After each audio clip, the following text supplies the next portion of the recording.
Welcome back to the course on plasma physics and applications. In the last module, we have learned that at the core of the generation of magnetic fields in the Sun is a dynamo process which converts energy of the plasma flow into energy of the magnetic field.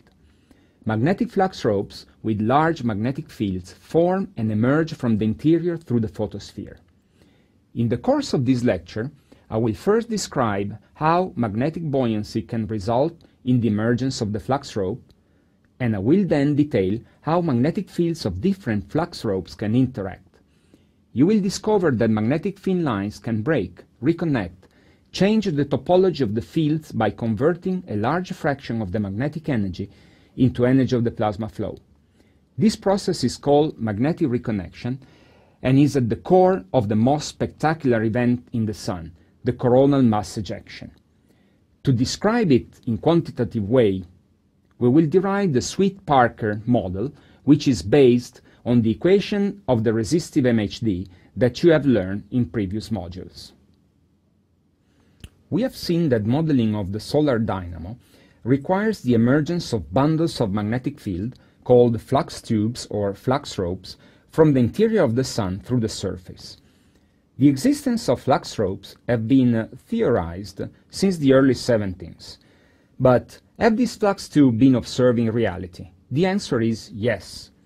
This movie was taken on July the 18th, 2012 from the Atmospheric Imaging Assembly and showed the Sun activity in the extreme ultraviolet. This movie showed for the first time the formation of a flux rope. On that day, a burst of light, called a flare, was caught from the Sun by the Solar Dynamic Observatory. These flares are very often associated with the eruption of solar material, known as coronal mass ejection, or CME, but this one was not. Instead, the magnetic thin lines in this area of the Sun's corona started to twist and kink, and the plasma started emitting very strongly in extreme ultraviolet.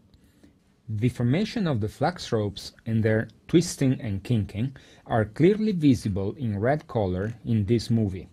8 hours later, on July the 19th, the same region of the Sun flared again. This time the flux rope connection to the Sun was cut, and magnetic field escaped into space, dragging billions of tons of solar material, and this was a classic CME. To allow this process, magnetic reconnection must be at play. Before dealing with magnetic reconnection, let's see how a flux rope can emerge from the interior. What can make the flux tube emerge? The answer is magnetic buoyancy, which is similar in physics to an emerging submarine. Consider a flux tube which is immersed in the solar plasma underneath the surface, and it is perpendicularly oriented to the solar gravity. Plasma in the flux tube has a pressure P, and that the plasma outside the flux tube has a pressure P external. This flux tube has a magnetic field B, which is much larger than the magnetic field characterizing the outside environment. Let's now consider a cylindrical coordinate system centered in the center of the flux tube, and let's write down the MHD equilibrium in the radial direction. In this equation, the sum of the plasma pressure plus the magnetic energy inside the tube must balance the external pressure plus the magnetic energy outside the tube. However, this last can be neglected since the magnetic field outside the flux tube is much smaller than the magnetic field inside the tube. Let's now make the isothermal approximation, and let's assume that the temperature inside and outside the flux tube is not too different. If we now assume that the flux tube is characterized by a plasma density ρ, and the plasma outside the flux tube is characterized by a plasma density ρ external, and we use the equation of state for ideal gas, we can write the following. From this equation we obtain that, which tells us that the flux tube is less dense than the surrounding plasma. Therefore, the flux tube will experience a buoyancy force which can be expressed as the difference between the two density times the volume of the flux tube times the gravitational acceleration. Just as for a submarine floating, the flux tube will be therefore subject to a buoyancy force which will tend to push the flux tube upwards towards the surface of the Sun. Once flux ropes have emerged from the interior through the surface, how will they interact and how their magnetic fields will evolve? The image on the left shows a series of magnetic loops from the previous movie. The image on the right has been processed to highlight the edges of each flux loop and make the structure more clear. Now, for the sake of the discussion, let's suppose that the magnetic fields are oriented like this in these flux ropes. We can observe that a complex 3D magnetic field can develop in which opposite directing magnetic fields are brought together by plasma flows. For example, let's suppose that in this flux rope the magnetic field is oriented in the following way, and the plasma flow with the velocity v is squeezing the flux rope. In a second time, we can observe that a complex 3D magnetic field can develop in which opposite directly magnetic fields are brought together by the plasma flow and they start to interact in a small region. In the following, we will see that magnetic reconnection is at the basis of the interaction of opposite directed field lines.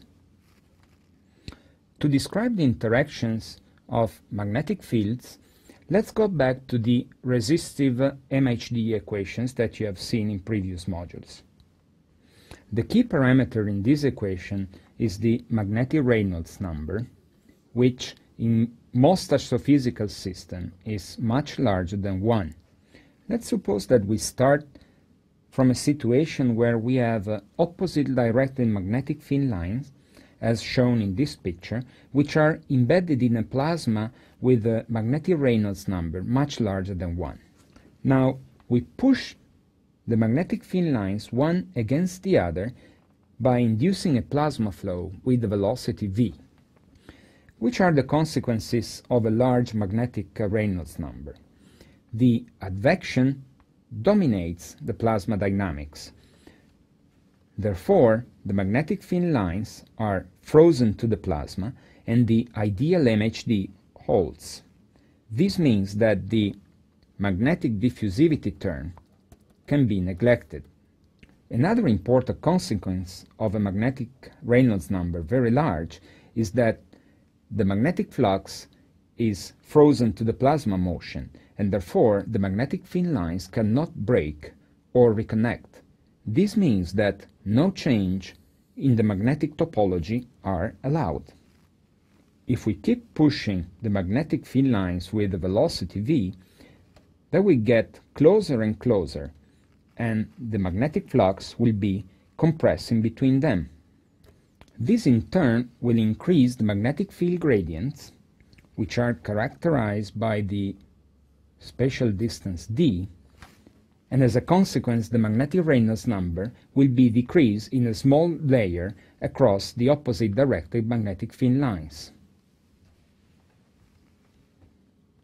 Therefore, very thin regions can form where the gradients of the magnetic fields are very large. In this thin region, a current developed in the perpendicular plane, and the ideal MHD does not hold anymore.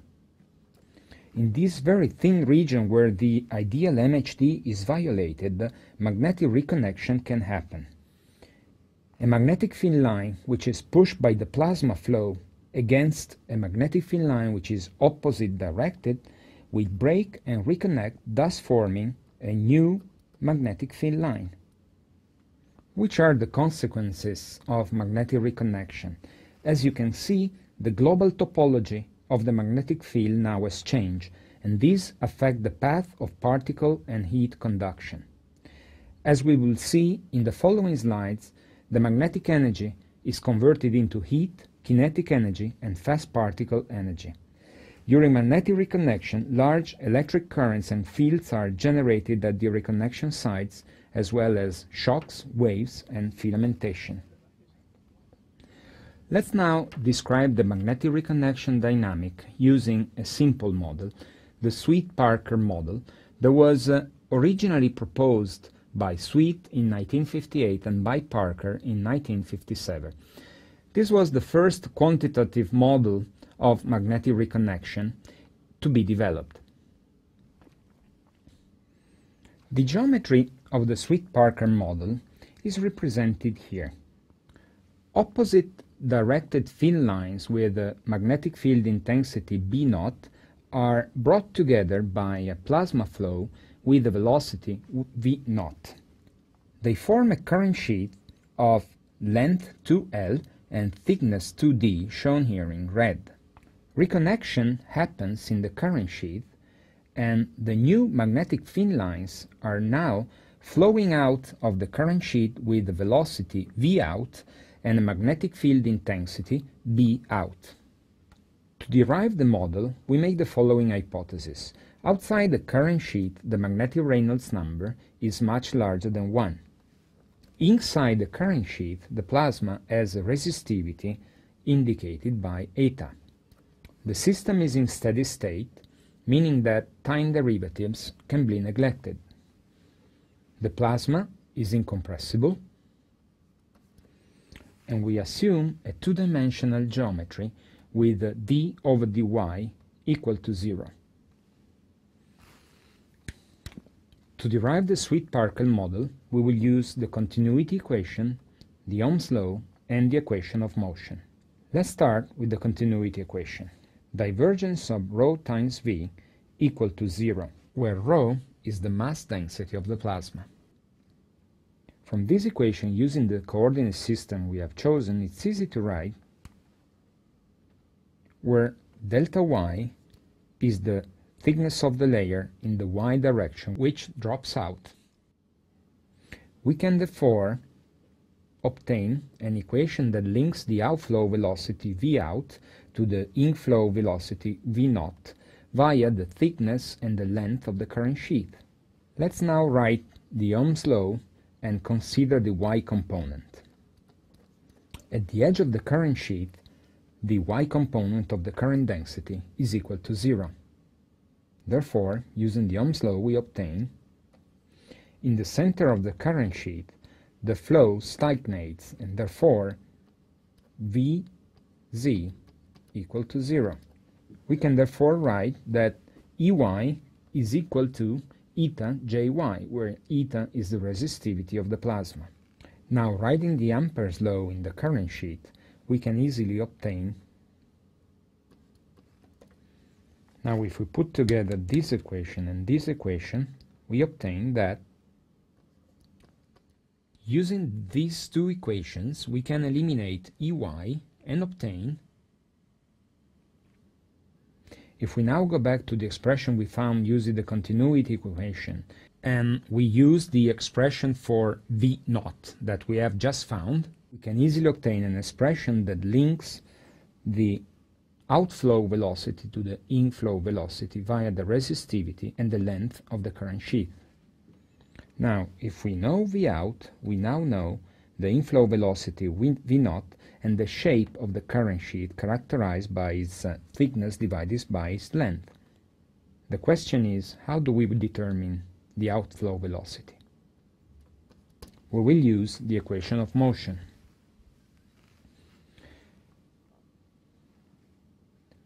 Let's write down the MHD equation of motion for a steady-state plasma.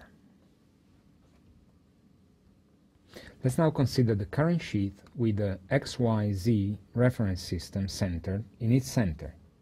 Let's make the further hypothesis that the gradients of the pressures can be neglected, and let's first compute the Lorentz force that acts along the current sheet in the x direction as follows.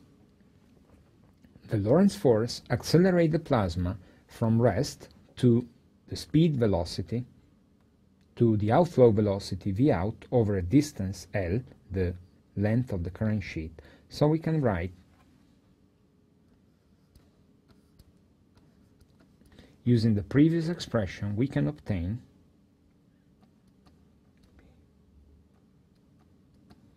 now, using the conservation of the magnetic flux, we can obtain this simple expression, which allows to compute the outflow plasma velocity, and by recalling the definition of the Alfvén speed, we obtain this important result that the plasma is accelerated at the Alfvén speed by the reconnection process. If we now define the Lundquist number, which is an I-dimensional number, and we recall the formulas that we have derived so far, we have fully characterized the current sheet in the Sweet-Parker model. In particular, we obtain that the inflow velocity is equal to the Alfvén speed divided by the square root of the Lundquist number, and the current sheet geometry defined by the ratio small d over L scales like 1 over the square root of the Lundquist number. Now, since in astrophysical systems the Lundquist number is usually much larger than 1, this formula tells us that in the Sweet-Parker model the current sheet is very thin. And this formula tells us that the plasma is flowing into the current sheet with a velocity which is much smaller than the Alfvén speed. Let's now do some energetic considerations. In the Sweet-Parker model, the sheet is thin and elongated. The plasma outflows from the current sheet at the Alfvén velocity. We can also compute the magnetic field at the exit of the current sheet using the flux conservation. And we obtain that it is much smaller than the magnetic field at the entrance of the magnetic field, since it scales like 1 over the square root of the Lundquist number. Let's now recall that the flux of the electromagnetic energy is given by the Poynting flux. And let's compute the Poynting flux at the edge of the current sheet. We have obtained this expression by recalling that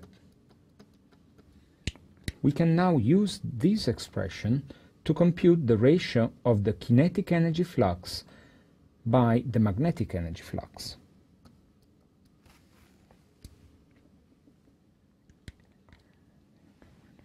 Recalling that the inflow plasma velocity is much smaller than the Alfvén velocity, we can easily conclude that most of the inflow energy is of magnetic nature.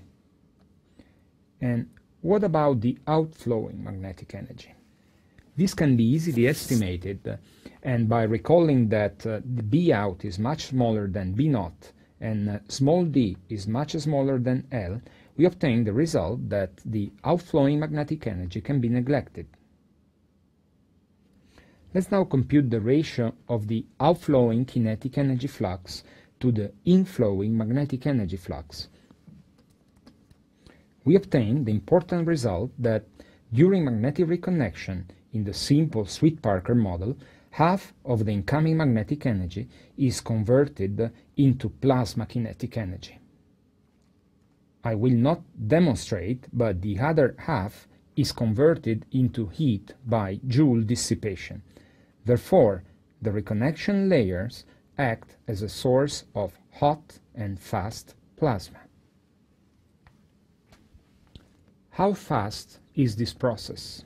The plasma enters the current sheath at the velocity v0. This is also the rate at which the magnetic flux enters the current sheath. In this region, the plasma slips from the magnetic fields and flow out at the Alfvén speed along the current sheath. No more plasma can enter and carry magnetic flux until the previous one is left. An important parameter to define how fast the reconnection is happening is the so-called reconnection rate. This is defined as the ratio of the incoming flow velocity to the outgoing flow velocity, and in the Sweet-Parker model it is equal to. This shows that in the Sweet-Parker model the reconnection rate scales like the inverse of the square of the Lundquist number. Since the Lundquist number is much larger than 1 for many astrophysical systems, the Sweet-Parker rate leads to reconnection time that are many orders of magnitude larger than those that are observed.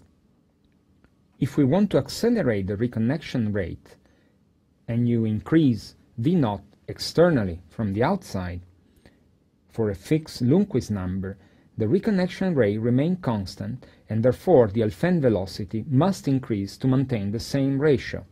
This is obtained by increasing the Alfvén velocity by increasing the incoming magnetic field. Therefore, pushing the reconnection harder from the outside does not increase the reconnection rate in the Sweet-Parker model, but only compresses the magnetic field.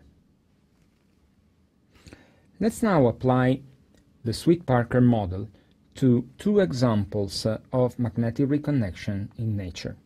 The first example is a coronal mass ejection.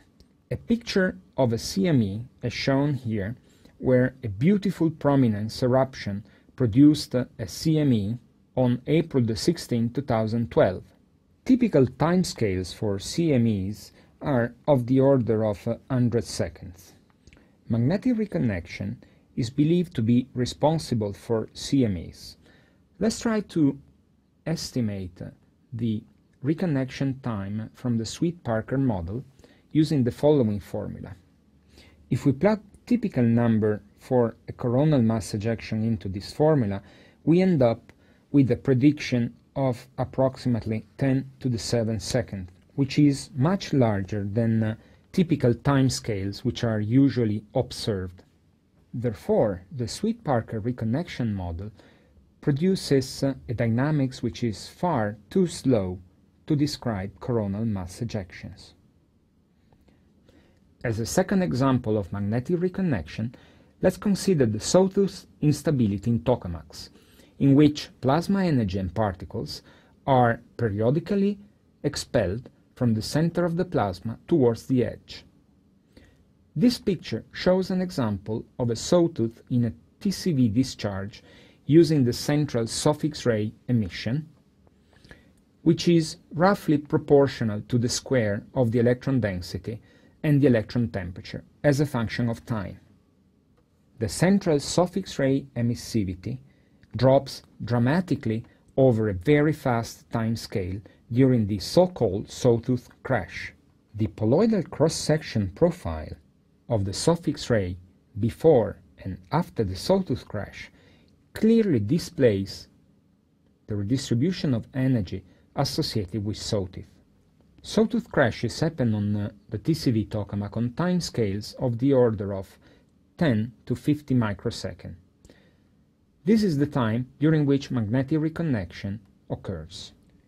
If we estimate the Sweet-Parker reconnection time using typical values for TCV plasmas, we obtain reconnection time of the order between 1 and 10 milliseconds, which is too large if compared with the experimental values. In the two cases of magnetic reconnection that we have seen, the Sweet-Parker rate is too slow. How can we go beyond Sweet-Parker? If we want to decrease the reconnection time, we can, for example, act on the sheath thickness by modifying the sheath geometry. One example is the Pecek model for magnetic reconnection. Or we could, for example, increase the resistivity by introducing, for example, turbulence, which may give rise to anomalous resistivity. Or we could introduce new physics into our model by going, for example, beyond single fluid MHD, or by introducing three-dimensional physics. All these ways are subject of intensive studies in the scientific community.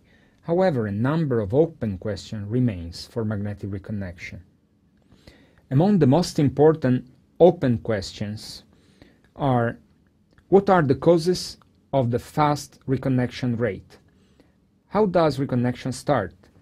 And when it starts, how are particles accelerated and heated?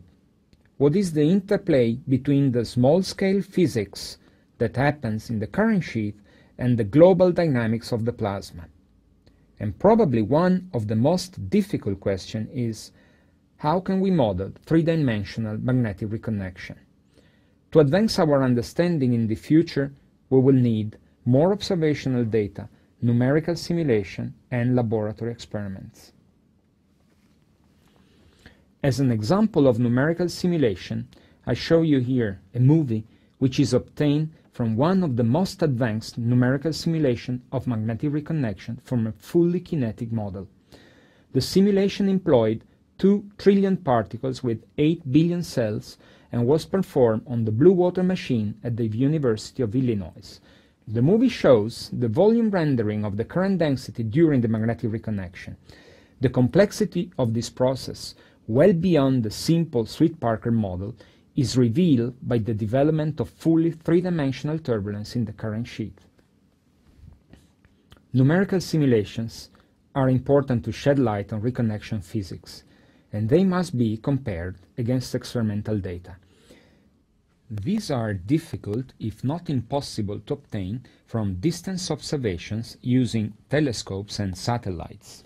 An important role can be therefore played by laboratory experiments, which provide easy diagnostic access and control experimental conditions.